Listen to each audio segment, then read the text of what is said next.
बिस्मिल्लाहिर्रहमानिर्रहीम।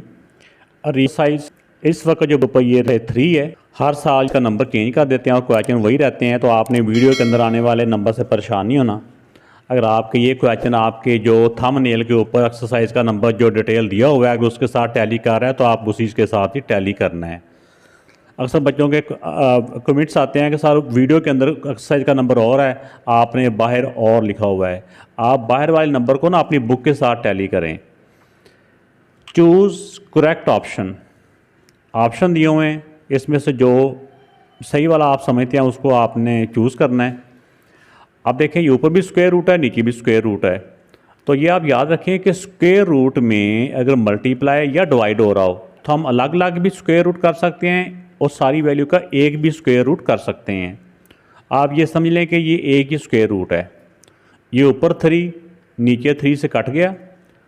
अब 49/64 का हमने स्क्वायर रूट निकालना है। 49 का स्क्वायर रूट होता है 7 और 64 का होता है 8। तो 7/8 कौन सा है? ये वाला ऑप्शन हमारा आंसर आ गया। इसमें 6√/3 इज़ एन इवन है, ऑड है, इर्रेशनल है, रैशनल है, क्या है? अब देखें जैसा कि मैंने अभी लास्ट क्वेश्चन में बताया कि डिवाइड और मल्टीप्लाई में अगर अलग अलग भी स्क्वायर रूट होना तो हम उनको एक स्क्वायर रूट के अंदर लिख सकते हैं। अब 3 1 दा 3 2 दा ये बच गया 2 अंडर रूट। जो 2 अंडर रूट होता है ना स्क्वायर रूट के अंदर होगा 2, तो 2 किसी का स्क्वायर तो नहीं ना होता। अगर 4 होता तो 4 का स्क्वायर रूट हमने 2 का लेना था, वो रैशनल बन जाना था। लेकिन जो 2 है ना ये किसी का स्क्वायर नहीं होता। अगर स्क्वायर रूट के अंदर वाला नंबर किसी का स्क्वायर ना हो, यानी वो परफेक्ट स्क्वायर ना हो, तो वो फिर इर्रेशनल होता है। ठीक है, इसको इर्रेशनल कहेंगे। अगर तो स्क्वायर रूट ना होता फिर तो हम कह देते हैं ना कि इवन नंबर है, लेकिन ऊपर स्क्वायर रूट भी है। तो अगर स्क्वायर रूट भी है तो फिर ये सॉल्व नहीं हो रहा, तो ये सॉल्व फर्दर नहीं हो रहा। मगर डेसिमल में जाएगा तो जब डेसिमल में होगा तो उसको इर्रेशनल हम कहेंगे।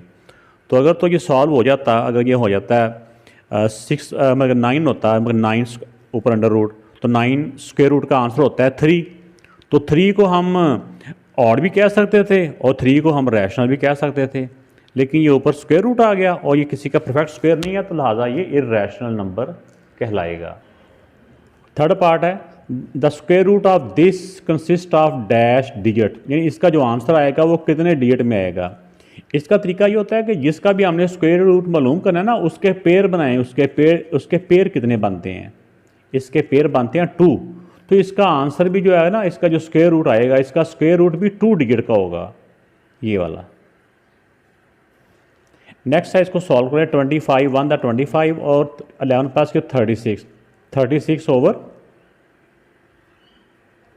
5 और 25। अब 6 का स्क्वायर रूट होता है 6, 36 का 6 और 25 का 5। तो अब 6 को अंदर रख के 5 से डिवाइड कर लें तो देखते हैं कि क्या आंसर आता है। 6 को अंदर रख के ऊपर वाले नंबर को हमेशा अंदर लिखना होता है। 5 1 दा 5 1 डेसिमल लगा के 0, 5 2 दा 10, तो 1.2 ये नज़र आ रहा है 1.2। तो ये 1.2 ये वाला इसका आंसर है। ये अब इसका इज़ इक्वल टू, पहले ऊपर वाले का हम स्क्वायर रूट निकालेंगे फिर उसको 2 से डिवाइड कर लेंगे। तो ऊपर वाला जो नंबर है 7.29 पहले उसका स्क्वायर रूट निकाल रहे हैं, ये पेयर बनाएं। 2 to the 4 3 आ गया, डेसिमल उठा के ऊपर ले गए, 29 नीचे। अब 4 को 7 से मल्टीप्लाई करेंगे, 47 को मतलब 7 से करेंगे तो 329 आ गया, 2.7। यानी ऊपर वाले का आंसर 2.7 है और फिर इसको 2 से डिवाइड कर देंगे। तो जब 2.7 को 2 से हम डिवाइड करें तो इसका आंसर आ जाता है 1.35। ठीक है ना। इसको ऐसे भी हम कह सकते हैं ना, ये वैसे बता रहा हूँ। 2.7 अगर 0 हो मिसाल के तौर पे, इसका हाफ ही करना है ना, तो 2 का हाफ 1 हो जाएगा और 70 का हाफ 35। नहीं तो आप डिवाइड कर लें सिंपली तौर पे, ये आंसर आ जाएगा। अब इसमें देखें ये क्वेश्चन भी बड़ा ट्रिकी सा ही है, इतना मुश्किल भी नहीं है। तो इसमें जब देखें कि ये एक ही इनके अलग अलग स्क्वायर रूट हैं तो आप इनको एक ही स्क्वायर रूट के अंदर लाएं और देखें इसको कैसे सॉल्व करते हैं। तो इसको हम ज़रा सॉल्व करके देख लेते हैं। तो सॉल्व करने में मैं जैसा कभी बताया कि मल्टीप्लाई और डिवीजन में अगर अलग अलग स्क्वायर रूट हो तो हमने समझना है कि वो एक ही स्क्वायर रूट है। तो इसमें 625 जो डिवाइड होता है ना,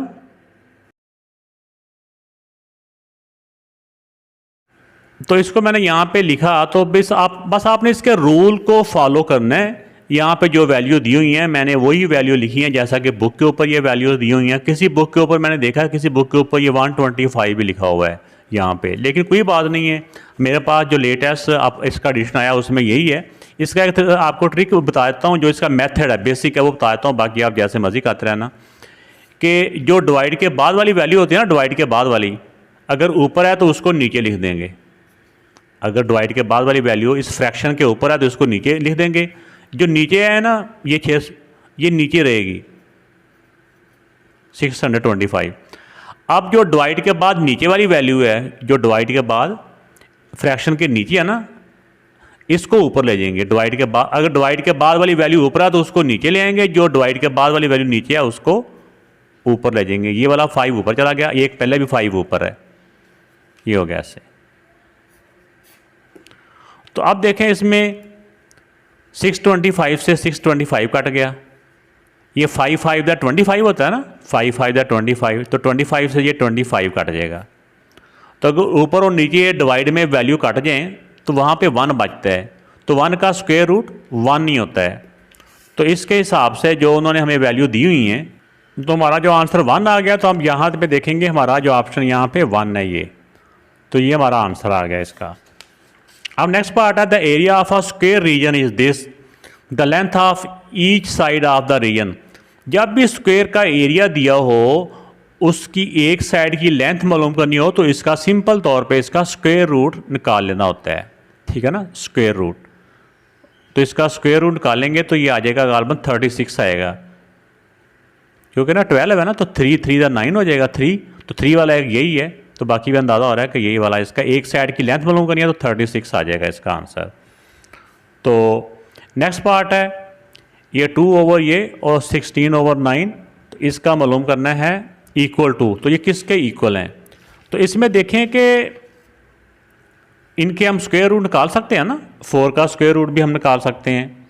और अब देखें 2, 4 का स्क्वायर रूट 2 होता है, 16 का स्क्वायर रूट 4 और 9 का स्क्वायर रूट होता है 3। ये 2 से 2 कट गया, ठीक है ना, बाकी 4 ओवर 3 बच गया। तो 4 ओवर 3 ये सी पार्ट इसका आंसर है, ये वाला। The volume of a box is this, find the length. अगर वॉल्यूम दिया हो तो उसका क्यूब रूट निकालते हैं, क्यूब रूट। अगर एरिया दिया हो स्क्वायर रीजन का तो उसका स्क्वायर रूट, अगर वॉल्यूम दिया हो तो उसका क्यूब रूट। तो क्यूब रूट निकालने का तरीका क्या होता है, इसके हमने इस तरह फैक्टर बना लेने होते हैं और देखा जाता है कि ये किस नंबर का की अगर क्यूब करने से ये आता है। तो ये ऑलमोस्ट 6 का आता है, 6 को 3 टाइम करो ना, 6 6 ऐसे करके, तो 6 का क्यूब 216 होता है। तो इसका आंसर फिर ये 6 आ जाएगा। आप चाहे इसको सॉल्व करके दे लेना, हमने लास्ट एक्सरसाइज में इसका क्यूब रूट निकालना सीखा हुआ है, तो इसका हमने क्यूब रूट निकालना होता है। The cube root of this and this is dash. इसको सॉल्व कर लेते हैं कि इसका क्यूब रूट क्या बनता है। ये उन्होंने बताया है 24। तो इस क्वेश्चन को मैंने पेज पे ऊपर लिख लिया है, इसका क्यूब रूट मालूम करना है। तो पहले ब्रैकेट वाले को सॉल्व कर लें। 24 को जब हम 8 से डिवाइड करेंगे तो 3 आता है आंसर, मल्टीप्लाई बाय 9। इसको चाहे आप 3 को भी आप 3 के भी फैक्टर बना लें, नहीं 9 के भी फैक्टर बना लें। 9 के फैक्टर होते हैं 3 मल्टीप्लाई बाय 3। तो इसको अगर 3 3 दफ़ा आ रहा हो तो हम इसको लिख सकते हैं 3 क्यूब, और इसी नंबर का यानी इसका हमने क्यूब रूट मालूम करना है। तो ये क्यूब आ गया, तो इसका क्यूब रूट करने के लिए हम यानी क्यूब रूट मालूम करने के लिए हम क्यूब रूट कर लेंगे। क्यूब से क्यूब रूट कट जाएगा, बाकी 3 आंसर आ जाएगा इसका। तो इसका जो आंसर है ये 3 वाला है, ये